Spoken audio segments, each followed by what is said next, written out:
India along it's reverse and shores में आपका फिर से स्वागत है।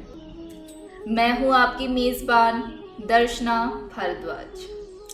हमारे पिछले एपिसोड में हमने असम में रहने वाले मिसिंग जनजाति की अनोखी दुनिया के बारे में जाना।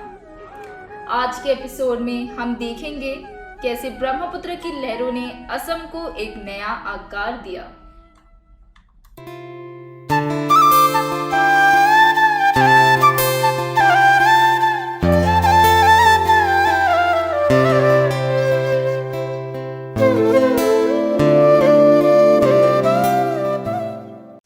कल्पना कीजिए एक ऐसे समय की जब परिवहन के एक नए साधन की शुरुआत हो रही हो, जिससे करीब करीब 1000 किलोमीटर का सफ़र जिसमें पहले महीनों लगते हो, अब कुछ ही दिनों में पूरा होने लगा हो। कलकत्ता और गुवाहाटी के बीच की करीब 1000 किलोमीटर की दूरी नदी के रास्ते से नए स्टीमर चलने से अब महीनों की बजाय कुछ दिनों में ही पूरी होने लगी। परिवहन के इस नए साधन ने नई संभावनाओं और नई उम्मीदों को नई दिशा देने का काम किया। पहले बड़े नाव और जहाज हवा के वेग से पाल के सहारे चलते थे। 19वीं शताब्दी के शुरू में भाप के इंजन के आविष्कार के बाद परिवहन क्षेत्र में बड़ी क्रांति आई। यह इंजन पानी के जहाज़ों में भी चलने लगा। इसने परिवहन की गति एकदम से बढ़ा दी। 1847 में जमुना नाम के स्टीमर ने कलकत्ता से गुवाहाटी की पहली यात्रा शुरू की। 16 दिनों की इस यात्रा में यह स्टीमर कलकत्ता में गंगा नदी से होकर ब्रह्मपुत्र की लहरों और इसके प्रवाह में चलता हुआ गुवाहाटी पहुंचा, तो यह अपने आप में बड़ी बात थी, क्योंकि पहले इस यात्रा में महीनों लग जाते थे। जमुना नाम के इस स्टीमर के गुवाहाटी पहुंचने की खबर आसपास के गांव, कस्बों और शहरों में आग की तरह फैल गई। स्थानीय अखबार अरुणोदय ने बड़े उत्साह के साथ इस खबर के बारे में लिखते हुए बताया कि ये एक ऐसी मशीन है जो बहुत जल्द नदी की लहरों पर राज करने लगेगी।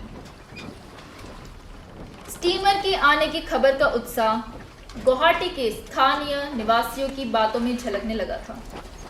असमी अधिकारी और ब्रिटिश अधिकारियों के परिवारों ने इस मौके का फायदा खूब उठाया और सबसे पहले स्टीमर की यात्रा की होड़ सी लगने लगी। यह सिर्फ उत्साह और विलास की यात्रा ही नहीं, बल्कि विकास, व्यापार और तेज गति की यात्रा भी थी। समय बीतने के साथ स्टीमर की यात्रा को नई दिशाएं भी मिलने लगी। चाय के बढ़ते हुए व्यापार को देखते हुए द असम कंपनी ने गुवाहाटी के पूर्व में डिब्रूगढ़ तक स्टीमर की यात्रा को बढ़ाने का निर्णय लिया। इसकी शुरुआत में इसकी सफलता के बारे में बहुत कयास लगाए गए। ब्रह्मपुत्र के वेग और इसके कठिन रास्ते पर यह स्टीमर कैसे चल पाएगा या नहीं, इस बात को लेके बहुत बातें होने लगी। पर यह यात्रा शुरू हुई और सफलता के साथ चलने लगी। इस यात्रा ने पूर्वी असम और डिब्रूगढ़ के क्षेत्र के विकास में बड़ी भूमिका निभाई। अब नई यात्रा और संभावनाओं की शुरुआत हो चुकी थी।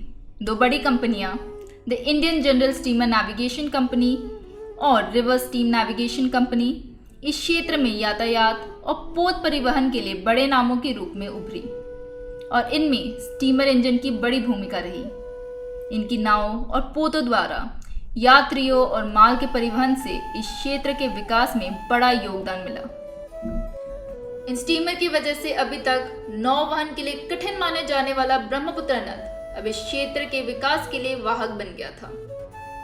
स्टीमर इस इलाके की जीवन रेखा के रूप में उभरने लगे और इस क्षेत्र में नदियों, बंदरगाह और व्यापार के विकास के इंजन बन गए। 19वीं सदी में शुरू हुई यह यात्रा 20वीं सदी की विकास यात्रा और असीम संभावनाओं की वाहक बनी।